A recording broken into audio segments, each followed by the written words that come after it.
ఏది ఏమైనా భారతదేశానికి ఏదో అదృష్టం దాగుంది. ఒకప్పుడు ఈ దేశం మీదకి దండయాత్రలు చేసి వచ్చిన బాబర్లు, అక్బర్లు వీళ్ళందరూ ప్రపంచం మొత్తం మీద అనేక దేశాలని ఇస్లామీకరణ చేయగలిగారు.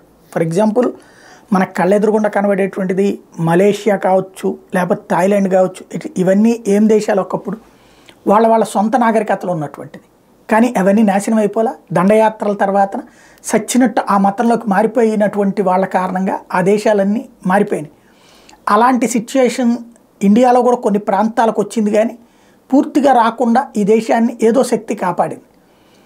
అట్లాగే ఇప్పుడు కూడా అనేక కుట్రలు కుతంత్రాలు మళ్ళీ ఈ దేశంలో హిందూ అన్నటువంటి దాన్ని దెబ్బతీయడానికి కాంగ్రెస్ పార్టీ కుట్ర పన్ని చివరికి గుళ్ళో భజన చేసుకోవాలన్నా, ఇంట్లో పూజ చేసుకోవాలన్నా, పక్కనున్న వాళ్ళతో ఎన్ఓసి తీసుకురావాలన్న ఒక దిక్కుమాలిన బిల్లు తీసుకొస్తే ఆ టైంలో అదృష్టవశాత్తు ఈ దేశంలో ప్రజలు కాంగ్రెస్ని ఆ బిల్లు చూసి కాదు, వేరే కోణంలోనైనా సరే కాంగ్రెస్ని దించి బీజేపీని గద్దెనెక్కించడం వల్ల ఆ కష్టం నుంచి బయటపడింది, హిందూ ధర్మం కాపాడబడింది. ఇప్పుడు అట్లాగే ఈ దేశాన్ని కుట్రలతో హింసించడం కోసం చేసినటువంటి ప్రయత్నం ఏదైతే రైతుల పేరుతో జరిగిన ఉద్యమం, ఆమ్ ఆద్మీ పార్టీ వ్యవహారం ఇప్పుడు బయటపడుతోంది కదా. ఖలిస్తానీలకి ఈ రైతు ఉద్యమానికి ఉన్న సంబంధం ఆ మధ్యన పెద్ద రచ్చ చేసి సరిహద్దులకు వచ్చిన రైతులు ఏమైపోయారు? ఇప్పుడు ఉద్యమం ఎక్కడికి పోయింది?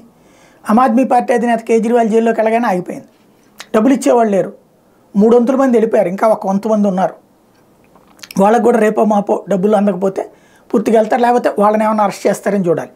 టోటల్గా దేశాన్ని ఉద్యమాల పేరుతో, అంటే ఇదొక తీవ్రవాదం, ఆయుధాలతో కాకుండా మేధావిత్వంతో జరిపేటటువంటి ఉన్మాదపు చేష్టలకి ప్రస్తుతానికైతే చెక్ పడింది.